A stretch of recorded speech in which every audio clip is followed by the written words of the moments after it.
partners to help us as we're looking at conflicts around the world. And when we antagonize our allies and partners, and when we send Canada to do a trade deal with China instead of coming to New Hampshire or the United States, it weakens our ability to confront our adversaries. Yeah. Watch this carefully, because this hearing starts with Venezuela, but turns into something much bigger. What you're about to see is Senator Jeanne Shaheen steadily corner Marco Rubio on two explosive fronts at the exact same time: corruption concerns inside Venezuela and the damage Trump-style foreign policy is doing to America's alliances. And Rubio walks straight into both fights. At first, he tries to present the administration's Venezuela strategy as controlled and temporary. But the deeper Shaheen digs, the more the answers start sounding like a balancing act held together with vague promises, future audits, and a lot of trust us.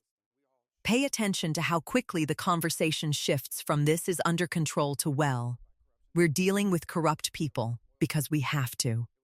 That shift matters, because Shaheen isn't just asking about accounting. She's asking whether American money and oil revenue are moving through a system everyone in the room already admits is corrupt. And Rubio never really escapes that trap. Then the second half gets even more uncomfortable. This is where the hearing stops being about logistics and becomes a direct argument over Trump's worldview. NATO, allies, Europe, Canada, China. Rubio tries to walk a tightrope here, defending the administration without fully embracing the chaos surrounding it. But Shaheen keeps forcing him back to one core issue. When you publicly antagonize allies, you weaken the coalition America depends on. And from that point forward, Rubio sounds less like someone confidently selling a strategy and more like someone managing fallout. Watch how many times he pivots away from the actual criticism and falls back on burden-sharing arguments. Because Shaheen isn't disputing that allies should spend more. She's attacking the political damage created by the administration's rhetoric. That's the key distinction. And honestly, Rubio never fully answers it. This hearing becomes a perfect example of something we've seen again and again with Trump-aligned foreign policy officials. They want credit for toughness, but when confronted with the consequences of that toughness, fractured alliances, instability, distrust, suddenly everything becomes complicated. This is where it gets ugly. Because Shaheen comes in prepared with specifics: drug cartel concerns, oil money, audits, NATO instability, China, Russia. Meanwhile, Rubio spends large portions of this exchange explaining processes that haven't even been finalized yet. That answer did not help him. And the more detailed Shaheen gets, the more Rubio starts sounding defensive instead of authoritative. You can actually feel the momentum change in real time. The administration wants this framed as strategic realism. Shaheen frames it as dangerous improvisation.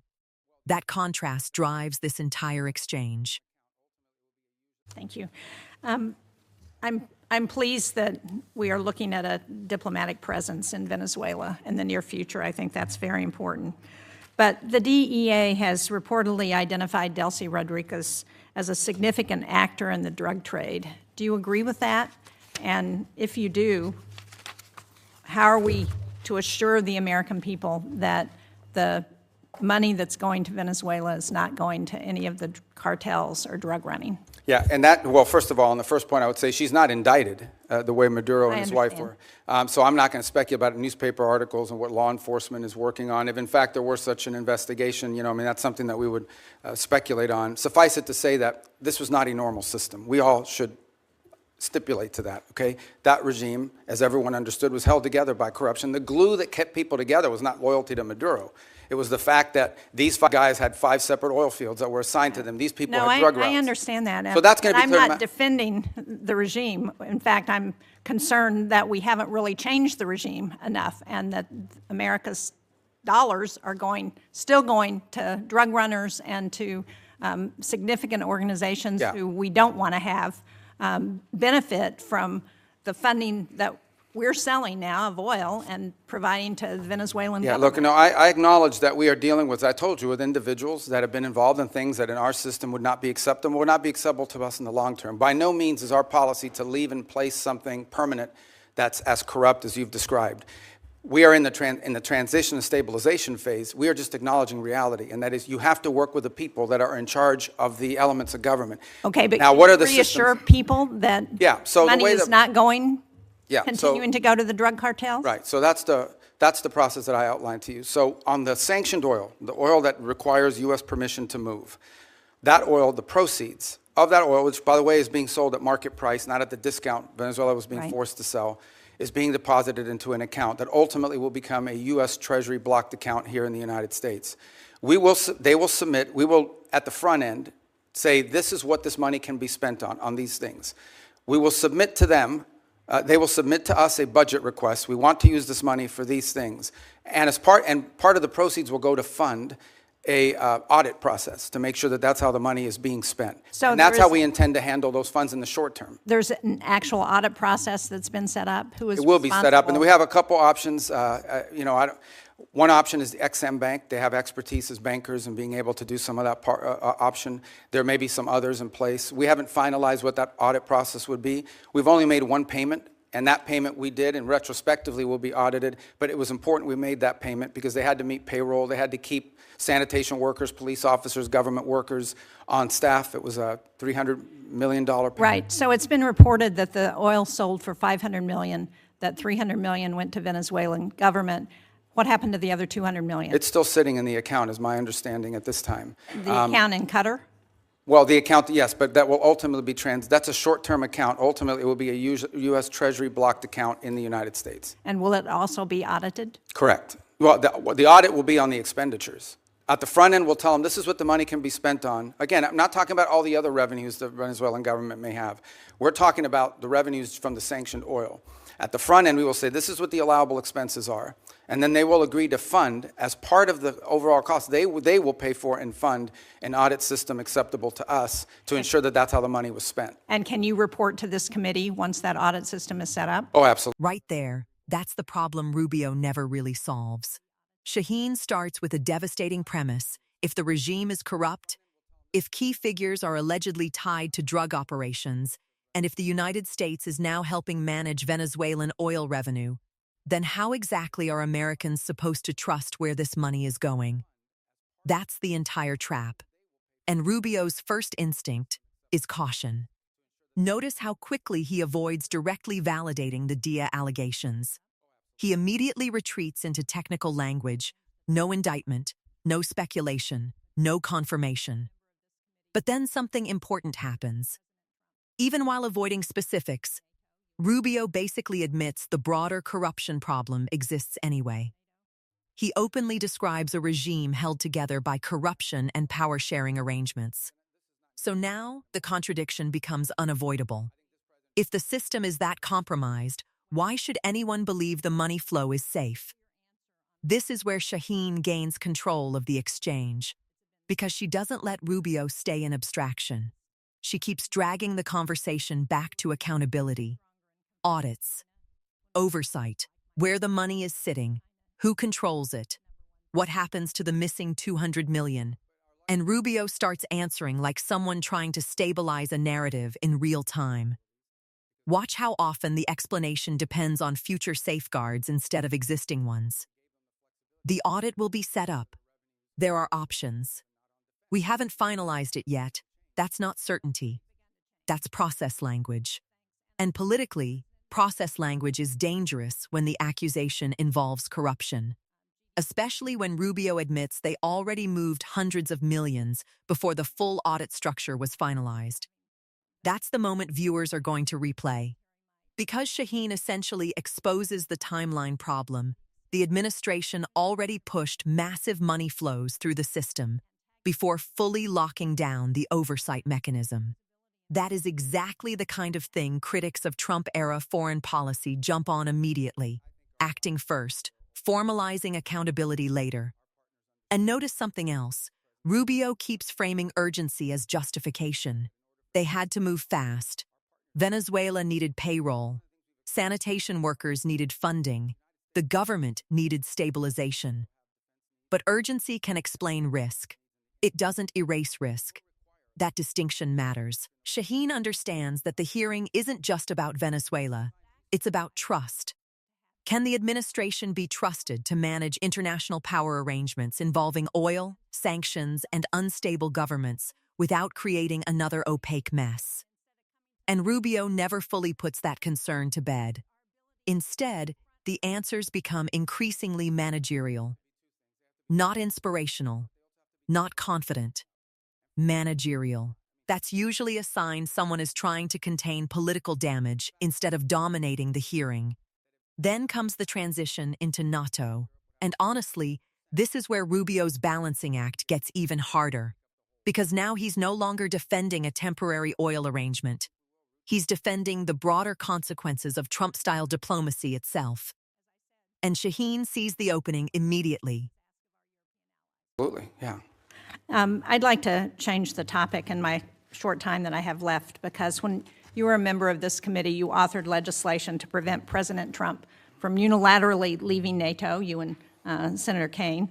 Do you still believe that the U.S. benefits from NATO? We do. I mean, the problem, but NATO needs to be reimagined as well in terms of the obligations. And this is not new to this president. Multiple presidents have complained about it. I agree. I think this president just complains about it louder than other presidents. Well, I'm just trying to be clear, get a clear answer on where this administration stands relative to NATO, because it's been a very fuzzy message over the last year. And do you agree that we're stronger in confronting China when we do so with like-minded partners, and that China is still the #1 threat that we face in the United States? Yeah, but our like-minded partners have to have capability, and that's been part of the problem, is the erosion in European defense capabilities, because they've taken vast amount of the monies that these are rich countries. And because of the NATO umbrella, it gave them the flexibility to spend a tremendous amount of their revenues on social programs and not on defense. Now, maybe that trend line will begin to change. Well, it's already begun to change, frankly, and thanks. And I think the president deserves credit for that, for the fact that there is now a commitment for 5% of GDP to be spent on defense. But part of that strength also comes not just from having the mechanism, the military might, but it also comes from the unity with our allies. And to the extent to which that unity is undermined, like the talk about Greenland and antagonizing Denmark, then it undermines NATO's ability. And the only people who are excited about that are Vladimir Putin and President Xi. Yeah, well, I would say that I think our alliances in NATO ultimately are something that's going to work out. Our partners understand the importance of the U.S. presence in NATO. Without the U.S., there is no NATO. And we understand that in order for NATO to be stronger, our partners need to be stronger. And one of the things we've explained to our allies in NATO is the United States is not simply focused on Europe. We also have defense needs in the Western Hemisphere. We have defense needs in the Indo-Pacific. And it will require us. We may be the richest country in the world, but we don't have unlimited resources. And as we reassign exactly why we want to have allies and partners to help us as we're looking at conflicts around the world. And when we antagonize our allies and partners, and when we send Canada to do a trade deal with China instead of coming to New Hampshire or the United States, it weakens our ability to confront our adversaries. Yeah, but our allies have to be two things. They have to be willing to step up, but they also have to be capable of stepping up.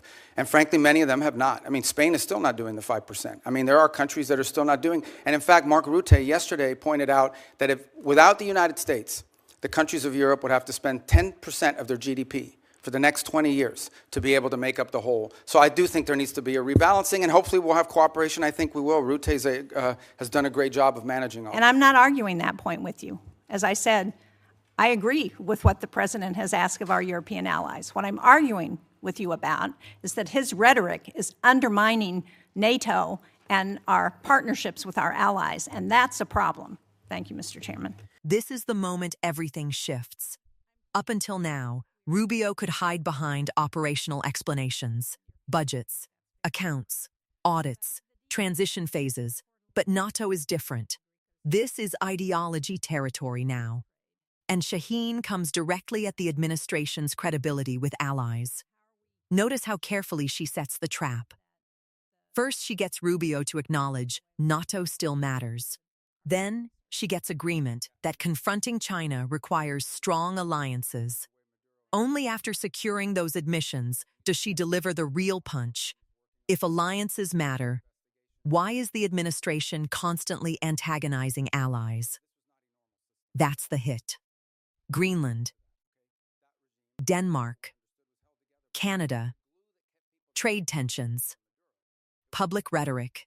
Shaheen's argument is simple but politically devastating. You cannot strengthen alliances while simultaneously humiliating the allies inside them. And Rubio never lands a clean counterpunch.